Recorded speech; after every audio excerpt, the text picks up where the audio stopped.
Hi everybody, my name is Jim and welcome back to another episode of Make Do Mondays.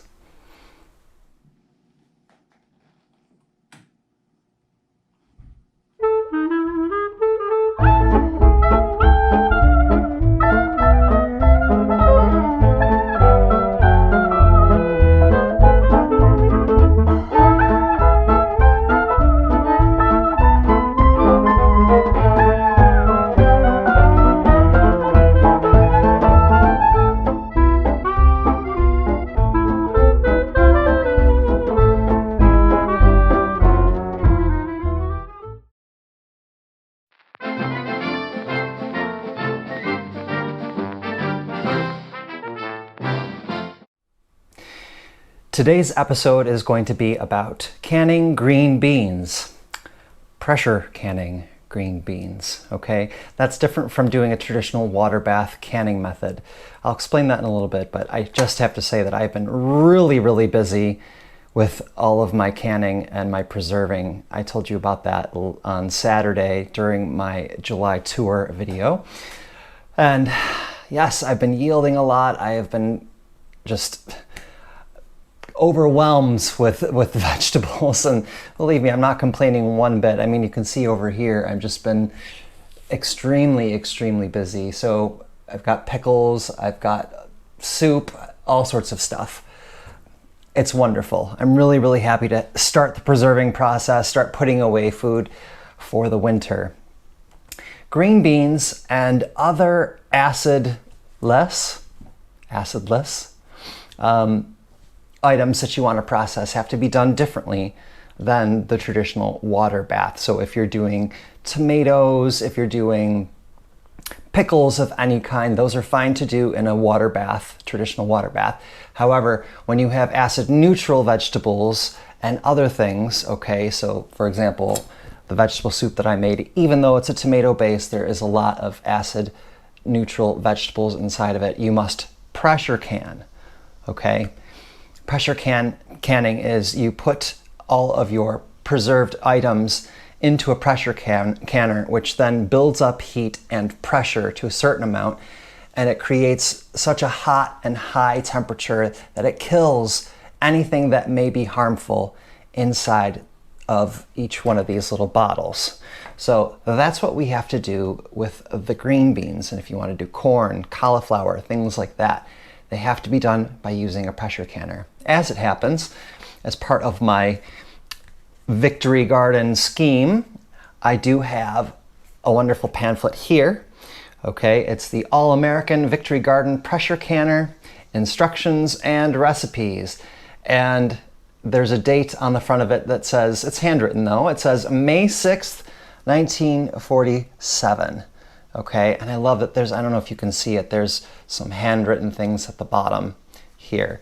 So I'm going to be working off of page 20 here when it talks about string beans. Now, pressure canning is actually not as difficult as people may think it is, okay? It's not bad at all. It's actually quite easy.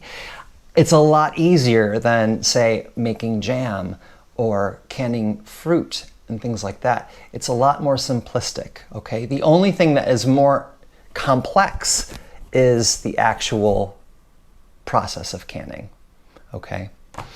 Another thing that I found really interesting is that All-American. I'm thinking to myself, oh, okay, so it's just, you know, All-American and patriotism and et cetera, but actually All-American is the name brand of the pressure cooker or the pressure canner, okay? I didn't quite realize that until I took a look at my pressure canner. I don't know if you can see it there on the stove, okay?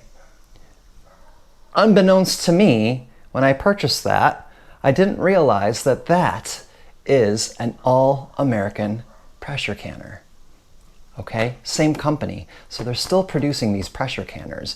I believe I got this one from Lehman's, okay? That's Lehmans, okay? That's a company in the States.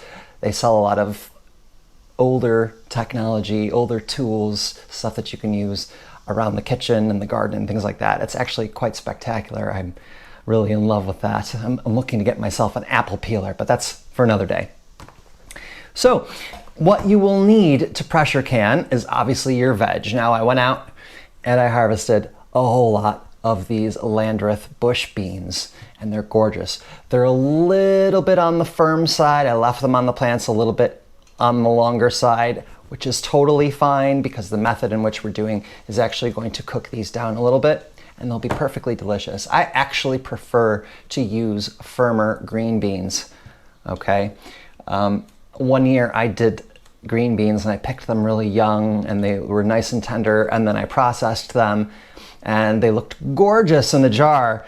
And then I popped one open in the middle of winter thinking I'm gonna get myself a nice little taste of summer, and it was mushy. So firmer is better. So you've got your beans, okay? You need your mason jars, obviously, if you're going to be canning. I'm going to be using pints for this, okay? They're currently in the dishwasher sterilizing, all right? Again, the sterilization process is really, really important. I'll talk about that in a minute. I wanted to say as a quick aside though, for those people who are canning and who are preserving, you might be in a situation where you will have kind of like a wire baker shelves, okay? Something that has shelves that do not have a completely flat surface, okay? A solid surface. It's a good idea to save these, okay? Because then you can take your little pint jars and you can stack them inside just like this, and then you can just put them on the shelf and you don't have to worry about any of those jars tipping over. So anyways, you obviously need a plan, okay? So make sure if you're not using, obviously, I don't know how many people have this one, you may want to use the Ball Complete canning book, which I also use quite a bit. So you will also need salt for this, canning salt, but you can also use kosher salt. You do not want to be using salt that has iodine in it. So you don't want iodized salt at all. You want plain old salt, either pickling salt or kosher salt, okay? You're also going to be needing an egg timer. And then you're also going to be needing a bit of kit over at the stove. So let's go over to the stove and just take a quick look at what I've got going on over there. Take a look at this behemoth. This is very thick gauge aluminum, okay? It's very, very heavy. Very thick walls on it as well.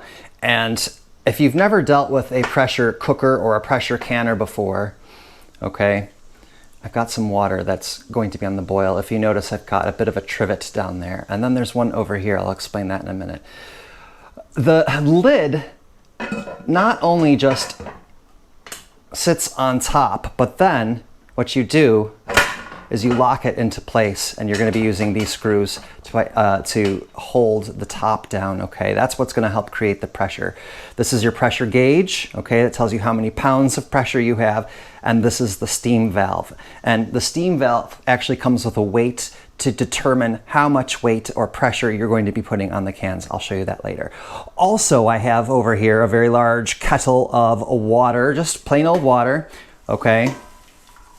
And that's going to be for the green beans. And then of course, I've got my little saucepan that's got my lids inside of it, softening up those little rubber gaskets. This trivet, it's a second trivet, is actually meant to go on top of the first layer. So if I were to do 16 pints in here, I do the first layer, which is 8. Then I can take this, okay, stack it on top, and then I can do another 8 on top. So you could actually get 16 jars in here, which is wonderful. So that's the bit of kit that we've got here. This is a treasure. It has really expanded my repertoire when it comes to canning all sorts of things. You could do anything, really. It's wonderful. If you guys watched my other canning video when I did the peaches, I showed you a version of how you can sanitize your jars, basically throwing the jars inside the actual water bath, inside the canning vessel, okay? That would be a traditional way to do it. Some people will do it in the oven, okay? That's a very old school way of doing it. But it just so happened that I had some dishes that needed to be done. So what better way You can just throw them in the dishwasher, okay? I threw it on the sanitary cycle. They're gonna get really, really nice and hot. It's really important that you pack these into hot jars. And of course, this is very vintage. Why wouldn't it be? Couldn't fit in my kitchen otherwise. So I'm over here at the sink now, and before I continue, I just want to say that I can't believe how much cooler it is here, which is wonderful for canning. It's supposed to be pretty cool all week, so I'm hoping I can do a lot more while the weather's cool. Anyways, here at the sink, and I've got my beans here. I also have filled the basin up with cold water, okay? I have a regular bowl and a short paring knife, okay? What you want to do first and foremost is clean your beans, okay? They've been out in the garden. I'm sure there's some dirt, maybe some critters, okay? You want to give them a good rinse. All right. You want to make sure you get everything. You can see here, like, I got a piece of grass hanging off of that. We want to make sure all of those things are taken off. Okay, we're going to be going through these beans one at a time, okay? You want to inspect your beans. If you notice there's any strange discoloration to them, or if there's any rot or anything that has been munched on, you want to discard those, okay? You want a nice, solid bean without any bruises or blemishes on them. Just so you know, I'm going to be holding things a little odd. I did slice my finger while I was cleaning off my mandolin after I was making my pickles. Yes, not a bright moment for me. So, what I do, this could be different for you guys. There's many different ways of doing this, but what I do is quite simple, okay? I take my paring knife, I cut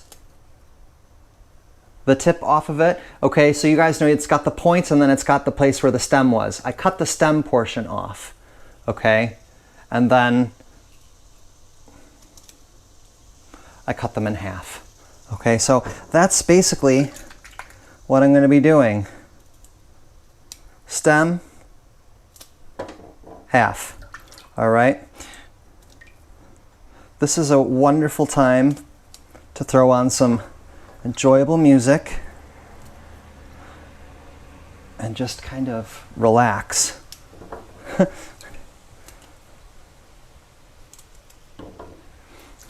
Really makes a difference having it cooler in this kitchen. I have to tell you, the window is open, that's right in front of me, and the breeze is just lovely. And those kettles are, you know, beginning to rumble, and there's a lot of steam coming out of them. And there's also steam that's coming out of the dishwasher. So perfect day to be doing it. Okay, now let me show you. I have an example here. I've got a bit of a bruise on this bean, okay? So I'm gonna set that aside. All right, and what I'm going to do, well, actually what I can do, I can take the stem off and I can still use, I'm cutting these in half. So I will keep the half that's good, okay, and set aside the half that's not. Now, this is perfectly edible. So whatever you don't use inside canning, if you've got a couple things left over, perfect little snack. All right, I'm going to get on with this, guys. I don't want to bore you to tears. So we will come back to this once I am done. So according to my book here, it says once that you've cut them into pieces of your desired size, wash thoroughly, string, etc., etc., add to boiling water and cover and boil for 5 minutes. Okay? So you can not do that, okay? This is what we call a hot pack method. I'm going to cook these in boiling water, okay? And then when I'm going to put these inside my jars, I'll be able to, you know, shove them in, etc., etc. And then whatever boiling water I have left over will go inside the jars, and that's going to be the liquid in which they're going to live in, okay? There's also called cold packing, and that's where you leave the beans raw. Okay, so maybe for those cold packers out there, you don't necessarily need to cut them in half. You can leave them whole and arrange them if the jar is big enough. okay? I'm not going to cold pack them, all right? I want them small, and I want to shove as many as I possibly can inside the jar. And in order for me to do that, I'm going to need to cook them for just a little bit of time to add that pliability, okay? So here they are, all done. They look gorgeous. They're all around the same size, more or less, okay? And all I'm going to do now, not to burn myself, is drop them in. Okay. And it said boil in an uncovered vessel. Okay. So I'm going to put 5 minutes on the clock. It says that it's 2 o'clock right now. So in 5 minutes, I'm going to pull these out. And simultaneously, I will be pulling my hot jars out of the dishwasher.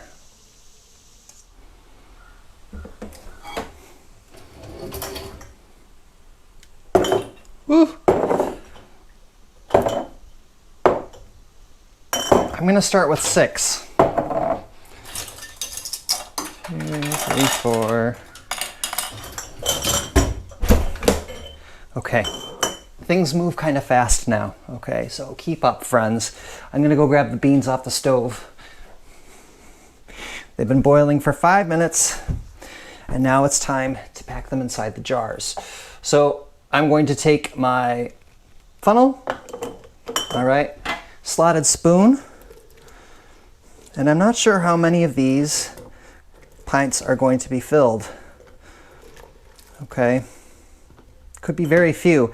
It doesn't really matter if I don't get a ton of beans out of this, because as you know, I have gobs and gobs of runner beans, okay, that will be coming into fruit very, very soon. All right, so I'm using my tool here to pack these in nice and tight. Okay, some more.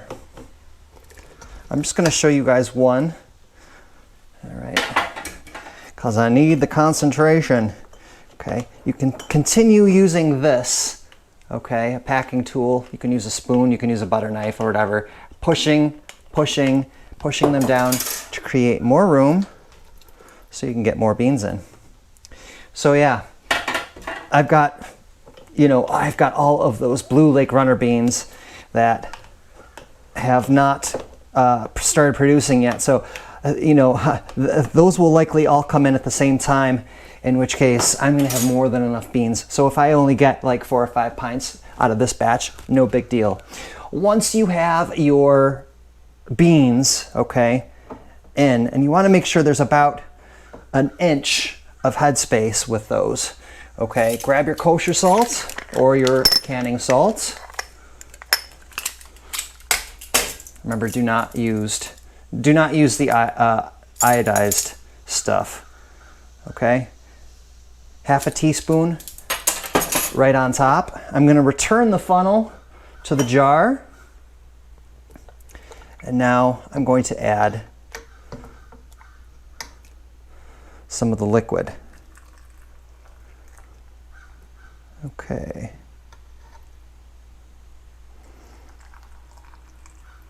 Looks as though a couple ladles full will do it. Okay.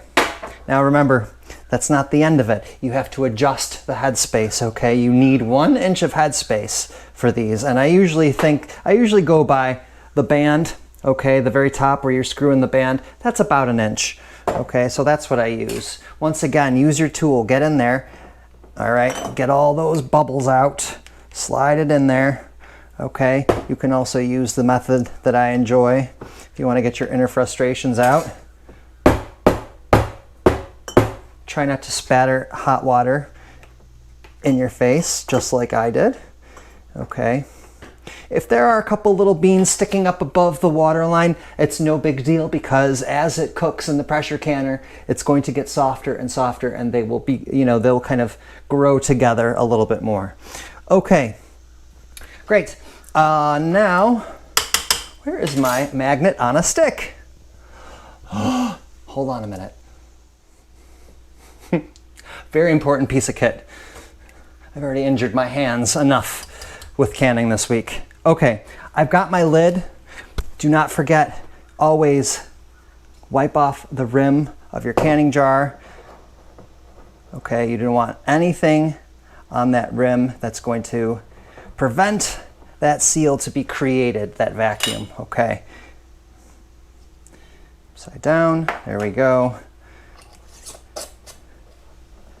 Finger tight, and then this is gonna go inside the pressure canner. I need to get all the rest of this done. So once they're done, we're gonna head over to the pressure canner, okay? All right, so I got 7 jars of beans. Very happy. And so I'm just gonna arrange these in the bottom, okay? Just gonna do it in a circle. If you had 8, then you could do 7 in a circle and then 1 in the center. But I don't, only the 7. Okay. Now, I'm gonna bring you in a little bit closer. This is what's different about water bath canning and pressure canning. If you notice, the water is only coming up, let me adjust, halfway up the jars. Can you see that? All right, so with water bath canning, the old-fashioned way, you would essentially cover the jars, okay, with water, and then it would boil away. For this, we're only going halfway up with the water because you want the upper portion of the vessel to build steam and pressure, okay? So I'm going to put my lid on.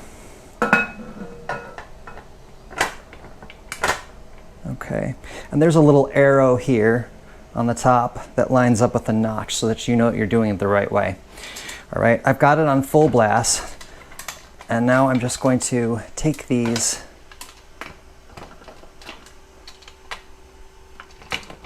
there we go. I'm going to tighten them down. Now, I don't know if there's an actual science to tightening down. I tighten my pressure canning lid like I would tighten the lugs on a spare tire if I'm putting it on. So I kind of do like a across the street method, kind of maybe like a star shape, okay? You want them to be super tight, but not to the point where you're gonna break the plastic. Okay, finger tight is fine. Okay, and now we wait. When you are, now I've got 2 different schools of thought here. Now the book, the little pamphlet from World War II is saying 15 pounds of pressure. The Ball book is saying 10 pounds of pressure, okay? So I'm a little, process at 15 pounds pressure, but then it says number 2 cans, 15 minutes, number 3 cans, 20 minutes, quart jars, 40 minutes at 10 pounds. Okay. You know what? I think I'm just going to go with what the Ball book says because I've done it before and it has worked. It's reliable. I didn't lose any of my produce. So the goal for this is going to be 10 pounds. Now I've got here, this is the weight, okay, that goes over the steam valve. All right. And I don't know if you can see or not, but it has 10, 5, 15. And this is going to sit on top. But what you want to do before that happens is you need to bring the whole vessel up to a boil, okay? And then you want to vent it. I think I just touched my microphone. I apologize if that came back a little crackly. You want this to vent for 10 minutes. Venting means that you want to see the steam pouring out of this. Once you start seeing that steam pour out, you wait for 10 minutes. Once the 10 minutes is up, then we're going to do 10 pounds of weight and we're going to time it. Okay, so let's just wait a couple of minutes. The water was pretty hot when I put those puppies in, so it won't be long to boil, but I'm going to show you what the venting looks like. So hold on to your hats. I don't know if you can see it, but you can certainly hear it.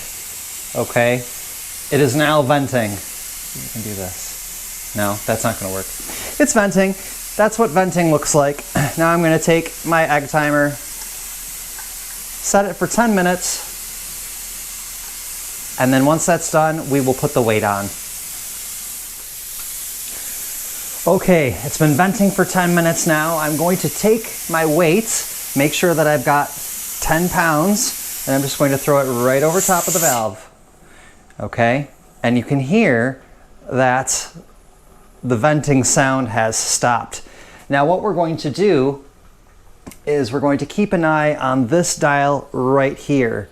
Okay, right now it's already building steam. It's at about 2.5 pounds of pressure. We want it to go all the way up to 10 pounds. Okay. Okay, do you see the dial there?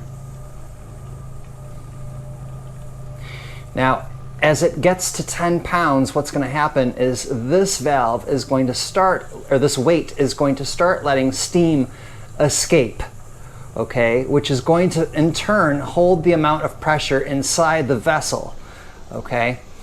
So we've got a couple minutes to wait before this gets to 10 pounds, and then I'm going to show you what to do next.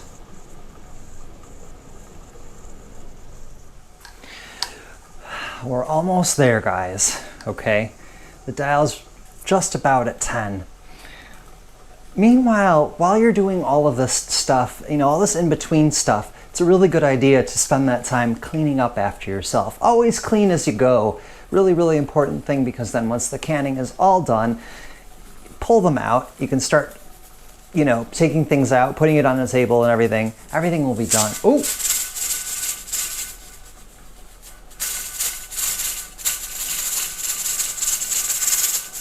Okay, do you see how it's working? It's letting just the right amount of steam out to maintain that 10 pounds of pressure. So I gotta process these for 20 minutes. All right, so I'm gonna set my timer. When they're done, I'm gonna show you what to do next. Okay, the timer's gone off, so I'm gonna turn off the heat.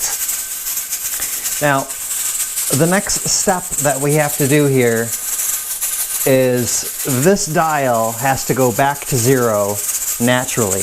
You don't want to take that off, okay? Okay, you can hear it's getting quieter already. You want to leave that on there. You want it to vent naturally. You want the pressure to go down naturally. Once the dial reaches the 0 marking, then we'll be able to take the vent off. Again, after that's done, you're going to have to wait another 10 minutes.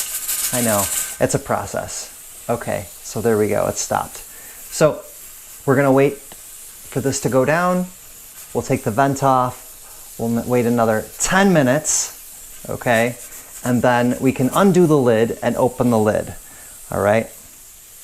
I'm not gonna wait until this goes to 0, and I'm not gonna show you 10 minutes. Now. Thank you.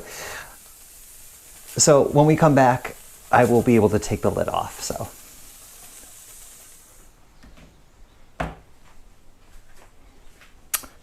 All right. Pressure gauge is at 0. It's actually had a little time to sit. I've just taken the weights off of it. Okay. The remaining amount of steam has just exited the vessel.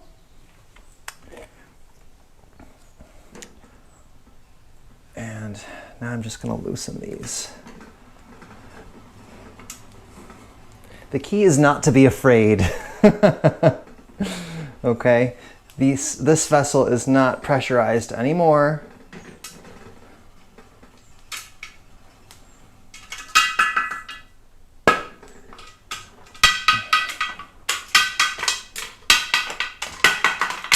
Okay, unlock it. Yeah.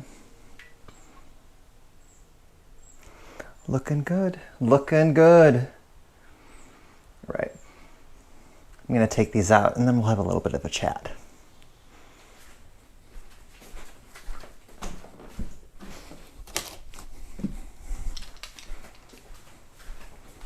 Okay, I'm going to be using my jar grabber here.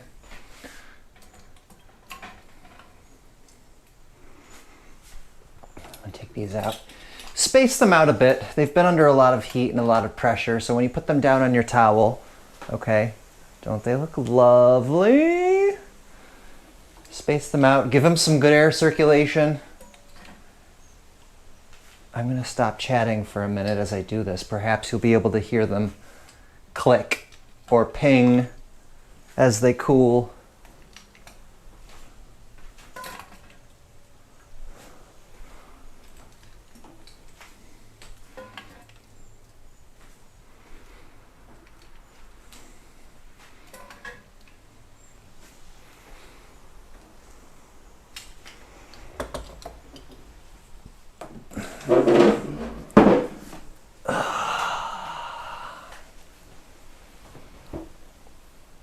I'm so pleased.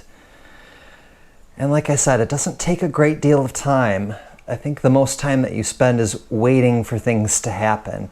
But the actual process of, you know, cleaning the beans, cutting the beans, boiling the beans, packing the beans, and then everything in between. Wait. However, they are done. I got 7 lovely pints of fresh green beans. And I'm going to let these cool for 24 hours, label them, and then put them away, okay? Always keep your canned goods in a cool, dry, and preferably dark space, okay? Oh, I just want to hear one of them go ping so you guys can hear it. Well, never mind. So I hope you enjoyed this video. Pressure canning is not scary, it's not difficult. The only thing that you're really going to need is a pressure canner. Now, there are pressure cookers out there, okay? Every pressure canner can be a pressure cooker, but not every pressure cooker can be a pressure canner, okay? So if you have a pressure canner at home, and I'm not sure, like Instapot I think does pressure cooking. I'm not sure if you can do canning in that, although you'd be able to fit like 2 jars in it anyways. But there are other models and things like that. You've got to really be cautious though when you're canning in a pressure cooker that you have the correct weight and the correct, you know, the amount of pounds that you need of pressure in order to process these successfully. So, yay, 7 jars, and then, you know, when my other beans come in, I'm going to have so many more. I know I will, which is great. I'm going to eat as much as I can fresh. The plants that I did harvest these from will definitely probably throw another batch, but just not as big, okay, since I've kind of stopped the whole seed growing process. Oh, did you hear that? I really hope you heard that. Oh golly, what was I saying? The second flush that's going to be coming from that is not going to be as big, so I'll eat those fresh. So anyways, if you guys have any questions, please leave them in the comments box below. You can do anything with a pressure canner. Soups, stews, stocks, even dried goods. You can do meat, you can do fish. There's lots that you can do, so it's a great investment to make. Thank you so much for watching. I hope you enjoyed this, and I will see you all really, really soon for my next garden video, which will be out on Saturday. So until then, take care, and so long.